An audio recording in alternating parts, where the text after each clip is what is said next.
Coming up on DITV, protest outside a new apartment complex in Iowa City. And later, we'll give you a first look at the first kid captain of football season. Stick around for the special pregame show in sports, where we'll take a look at Iowa's head coach as he approaches a major career milestone. Scattered thunderstorms, isolated thunderstorms, rain, and more thunderstorms. Find out more on weather.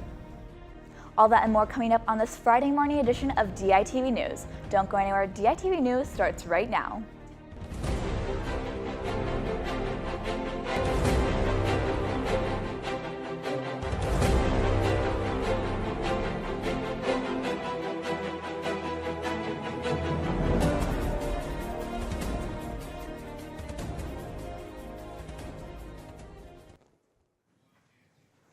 Good morning and thank you for tuning in. I'm Susanna Kloster. There has been an ongoing protest in front of the new Rise apartments. Let's toss it over to reporter Lauren Varell with more on why these are taking place. The Rise apartments are a new addition to the city of Iowa City, opening just in time for fall 2018. Shortly after the opening, protests began to occur in front of the property. I spoke with Royce Peterson, senior representative for Eastern Iowa, to find out what caused the protests. We are protesting tax fraud and exploiting workers. The Rise apartments were built by a company called Z Ventures Development Corporation out of Chicago, Illinois.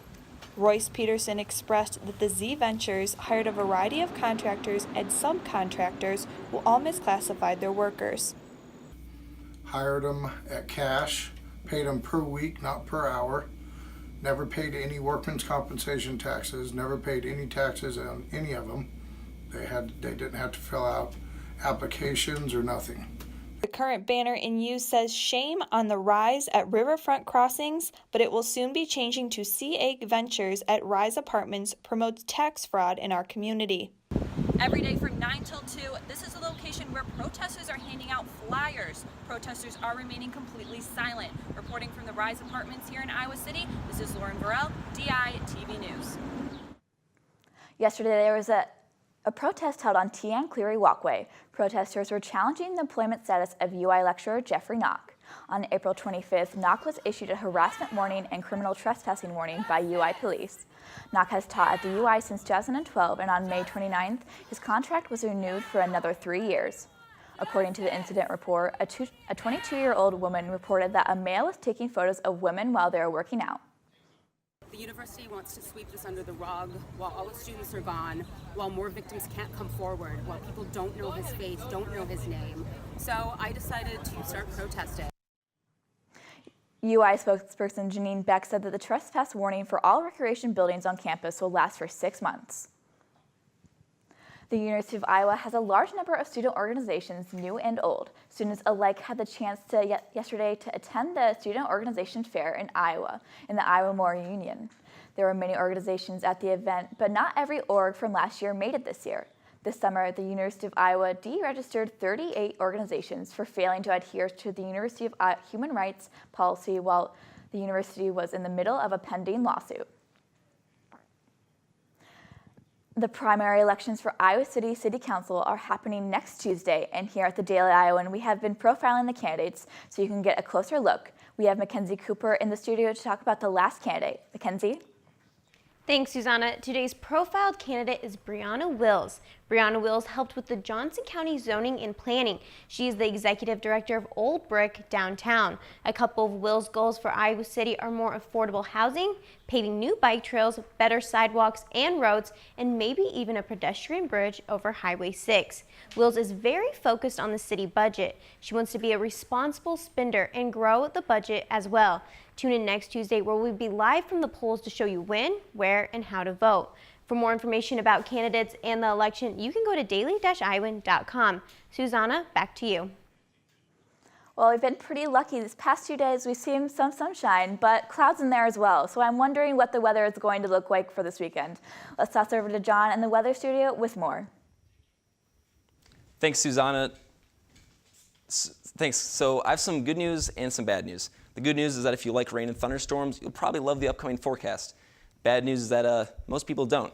Now, In all my one semester's worth of being a weather anchor, I've never quite seen a forecast like this one. I'm talking once in a lifetime. You know what? Never mind. I'm just going to get right into it. So this morning, expect scattered thunderstorms and hopefully a relatively calm afternoon with cloudy skies. This afternoon's high temperature will be 82 degrees. Tonight, expect scattered thunderstorms after midnight with a low temperature of 70 degrees. Let's take a look at our very diverse extended forecast. Tomorrow, expect thunderstorms with an afternoon high temperature of 82 degrees and at night a low temperature of 69 degrees. On Sunday, watch for scattered thunderstorms with afternoon high temperatures in the lower 80s and overnight low temperatures in the upper 60s. Yep, you guessed it, more scattered thunderstorms on Monday with afternoon highs temperatures in the lower 80s and overnight low temperatures in the lower 70s. PM thunderstorms on Tuesday with afternoon highs in the mid-80s and at night lows in the lower 70s. Finally, on Wednesday, expect isolated thunderstorms with afternoon highs in the mid-80s and overnight lows in the upper 60s. So there you have it. I've been keeping up with the forecasts all week, and all I'm hoping is that we can get Mother Nature to help us out tomorrow so we don't have to worry about thunderstorms for the Hawkeyes season opener football game. Cross your fingers. That's all I got. Guys, back to you.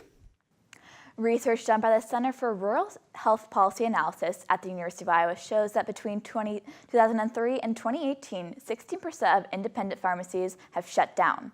This will affect rural Iowans more than Iowans who live in cities. For more information on the issue, go to daily-iowan.com. This week, the first week of Hawkeye football, which means the first kid captain of the year. In the newsroom, we have Daily Iowan Editor-in-Chief, Gage Miskimen. Good morning, Gage. Thanks, Susanna. I had the opportunity earlier this week to speak with this week's kid captain, 10-year-old Gwen White from West Burlington, Iowa. For those that don't know, Kid Captain is a partnership program between the UI Stead Family Children's Hospital and the Hawkeye Athletics Department. The program started in 2009. Gwen was diagnosed with juvenile dermatomyositis, a disease affecting 3 out of 1 million children every year. Oddly enough, Gwen is one of 3 children in her area that actually has the disease. But getting officially diagnosed was a little bit more complicated than her and her family could have hoped for. After a couple misdiagnoses of eczema, she was finally diagnosed with the disease. A couple things I learned about Gwen this week. She likes playing sports in her backyard. She told me that she is going to be thinking about starting volleyball soon, and she also enjoys band. Originally, she wanted to play the saxophone, but she has settled on playing the clarinet. And she also attended Kids Day a couple weeks ago and is a fan of Coach Kirk Ferentz and Herky the mascot. She's hoping that this week she'll see Kirk get his 144th win at Kinnick. And yeah, that's all I have for you guys. Back to you in the studio. Thank you, Gage. Well, with Hawkeye football starting on Saturday, I'm excited to see the first kid captain. Let's toss it over to Bo and Lucy in the sports studio to find out more about the football game. Thanks, Susanna. Hello and welcome to the first special pregame edition on DITV. I'm your host, Bo Bowman. And I am Lucy Rodine. The Iowa football team kicks off the college football season tomorrow afternoon in their home opener against Northern Illinois. That's right, and Iowa head coach Kirk Ferentz is only 1 win away from passing Hayden Fry in the record books for most career wins as head coach in program history. Ferentz and Fry are tied at 143 wins each, and a win on Saturday against NIU would seal the deal for Ferentz as the winningest coach in Iowa history. But for Ferentz and the rest of the team, they'd say it's just another game they have to go out and win. I acknowledge the potential of a historic moment, but this thing can go either way. We know that. And then the other part is just like, the thing I've asked our team to do is let's just focus on what's going on right now. We're not really focused on it. Coach Ferentz is, ran a great program here. Obviously, the things that he's done, and no one gets to stay here gets to stay at a Big Ten program as long as he has, unless they're doing the right things. But we're not focused on that. I don't think he wants us to be focused on that. So we're just looking to go out and execute. For him to go out there and get that win, it'd be good. But as a team, it'll feel good. To just start off the season 1-0. That's just something we look forward to. But we just taking it one game at a time. And we just preparing for the first game. Ferentz has always been like that, humble and selfless.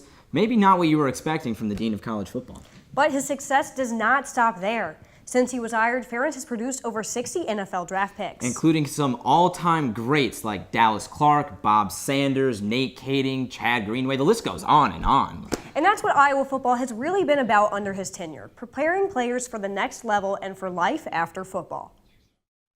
I think any guy who comes through here is prepared to do anything in life, whether that be professional football, job in the business, or whatever it may be. The things that we learn here at Iowa football are, crazy life lessons that we'll need in the future. So, I liked Iowa because they kept it real with me, and KF said I'd get you ready after college for life and for if you want to go to the NFL. So, just because of that and the way he's carried himself around me, he always telling me the truth and whatnot.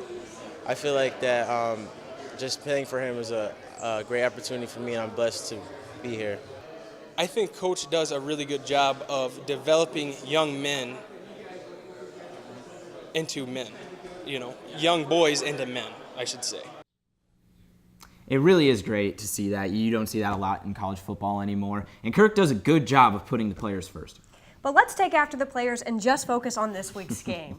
While the Huskies might be a little bit of an underdog, this game is not going to be a cakewalk for Iowa. That's right. NIU has a pretty decent lineup and stacks up well defensively. They've got a monster at defensive end in Sutton Smith, who tore it up last year, leading the nation in tackles for a loss and sacks. And with two offense linemen out, not for the Hawks, Smith could prove to be somewhat of a menace. Replacements Mark Kallenberger and Dalton Ferguson will have their work cut out for them for sure. And then on the other side of the ball, the Huskies are bringing back a sophomore quarterback who's riding the momentum of a pretty stellar freshman year. Marcus Challeders threw for over 1,600 yards and 16 touchdowns last year and rushed for 473 yards and 5 touchdowns. And on top of all of that, Hawk fans will finally get to see the new addition to the Kennex North end zone. The $89 million makeover started right after the end of last season and will be ready to go for the season opener this Saturday against NIU. The project turned the old grandstand that used to be there into a 3-tiered structure that will include club seating, which will be the only thing completed by Saturday. And Kirk's pretty excited about it too. I can't wait to see the fans in it, Hopefully we're going to make them be loud and not, sit on their hands. But that's a challenge for us. Now, before we go, everyone's favorite part of the show, predictions. Lucy, you go first. Well, I think it's going to be pretty similar to last year, where Iowa was kind of picked to be the team upset against Wyoming in their season opener. But I think Iowa's going to pretty much take it against NIU. I have them winning by 2 touchdowns. I think this is going to be a classic Iowa first game. They come out a little bit flat in that first half. Maybe NIU even goes into half with a touchdown lead or something.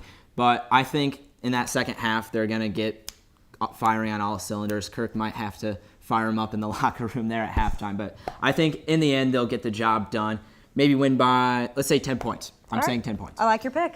All right, that's all we have for you on this first special pregame edition of DITV. Come back next week, and we'll tell you what went right or wrong for the Hawkeyes this weekend. Susanna, back to you.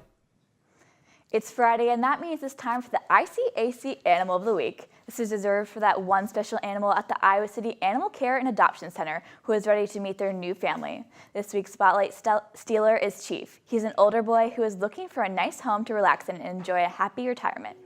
He still needs a little help with house training because he doesn't completely have it down. Chief would really like a big backyard with a fence. He can go for nice walks, but doesn't have the longest legs, so runs are out of the question. Chief sometimes gets excited, and the hound dog howls come out. He does well with cats as long as he gets a proper introduction. For more information about Chief and other furry friends, you can go to ICAC website, call their phone number, or stop by to meet your next furry family member. That's all we have for you on this Friday morning edition of DITV News. Be sure to head over to dailyiowan.com for all the latest news between Monday and Friday. And if that isn't enough for you, go to Daily Iowan. Enough of the Daily Iowan. Be sure to check out the print edition on newsstands now. For DITV News, I'm Susanna Kloster. Have a great day, Iowa City.